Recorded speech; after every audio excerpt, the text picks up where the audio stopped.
J'ai eu envie, dans un moment de doute politique, de confusion politique qui était en lien avec les attentats, avec la présidentielle qui s'annonçait déjà, j'ai senti que depuis Mediapart, je pouvais peut-être donner à voir et à penser comme ce journal me permettait de penser. Voilà, c'était aller vers l'endroit où je trouvais des réponses aux questions politiques que je me posais pour pouvoir le donner en partage. Voilà. À 2 reprises, vous parlez du travail du journalisme qui n'est pas d'écrire le futur.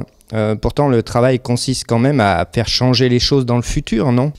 C'est une phrase de Edoui Plenel que je reprends à mon compte dans un moment qui est un moment particulier, qui est l'entre-deux tours. C'est pendant le débat du 3 mai. Et je me pose la question que je me posais à l'époque, est-ce que au moment de ce débat entre Emmanuel Macron et Marine Le Pen, est-ce qu'on pensait vraiment que Marine Le Pen pouvait gagner les élections ? Quelque part, une rédaction, elle est suspendue en permanence. Elle est dans un temps qui attend l'événement autant. Je reprends votre question. Je pense que c'est folie que de penser que le journalisme crée l'événement. Le journalisme reporte l'événement, ne le crée pas. D'accord, donc c'est sur la création de l'événement, c'est pas sur la possibilité de modifier le futur. Ah non, oui, non, vraiment, je crois que les journalistes, même si c'est des super-héros, en tout cas dans mon film, c'est des super-héros, ils ne créent pas le futur, non. Dans votre slogan, seuls nos lecteurs peuvent nous acheter, mais si vous ne leur dites pas ou plus ce qu'ils ont envie d'entendre, vos ressources financières elles vont s'amoindrir. Donc est-ce que quelque part on n'est pas toujours soumis à une forme de corruption de l'information ? Une presse indépendante, c'est une presse qui est capable de fâcher ses lecteurs, qui assume d'en perdre si elle les mécontente. C'est ça Mediapart. Mediapart n'est pas dans une démagogie de course à ses lecteurs. Mediapart fait son travail et rassemble par l'utilité de ces informations des lecteurs d'origine très diverses, qui n'ont pas les mêmes sensibilités, qui ne sont pas des mêmes milieux, qui n'ont pas la même origine, qui n'ont pas les mêmes convictions, qui n'ont pas le même bulletin de vote ou qui ne votent pas pour certains. C'est ça la force de Mediapart. Nous n'avons pas de fil à la patte, pas de subventions étatiques, pas de mécènes privés, pas de publicité. Nous ne vivons que du soutien des lecteurs, mais ce soutien existe parce que nous sommes utiles.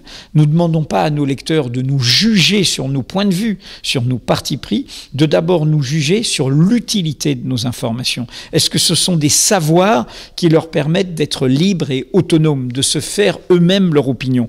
Par ailleurs, on est un journal participatif. Ils peuvent y exprimer leurs opinions, ils peuvent nous critiquer, ils peuvent nous discuter, nous prolonger, nous contester. Et c'est ça qui fait l'écosystème, je dirais, vertueux pour moi d'un journal comme Mediapart. Aux dernières élections législatives, il y a des milliers de professions de foi qui ont disparu en toute impunité. Il y a une centaine de candidats qui en ont été victimes. Et les professions de foi sont souvent le seul moyen pour ces candidats d'exister dans le débat politique.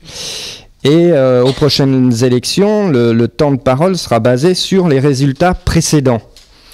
Dans cette condition, comment peut naître la suite de la démocratie, vu qu'apparemment tout est verrouillé et qu'en plus maintenant ça va devenir virtuel, les circulaires, il va falloir que chacun les télécharge, ce qui veut dire qu'on téléchargera ceux qu'on connaît dans les grands médias et tout ça. Il nous faut évidemment sortir d'un appauvrissement démocratique qui en France est très lié à la confiscation de la volonté populaire, de la volonté de tous par le pouvoir d'un seul.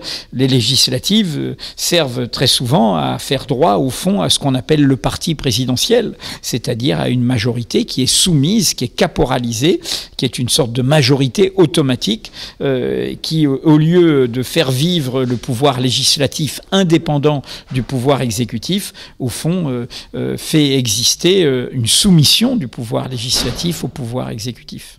Sur ces questions-là sont dans l'élaboration collective qui est dans la société. Quand vous voyez l'Assemblée des assemblées qui s'est tenue à Commercy avec 75 délégations de ronds-points des Gilets jaunes, eh bien, vous lisez leurs textes, vous suivez leurs délibérations, vous suivez la rencontre qu'on a fait avec eux à Mediapart, qui a été filmée, eh bien, vous voyez une intelligence collective qui pose ces questions d'une refondation de la démocratie, de nouvelles procédures démocratiques. Vous parlez de l'éventualité des Gilets jaunes, mais ils n'ont pas le pouvoir.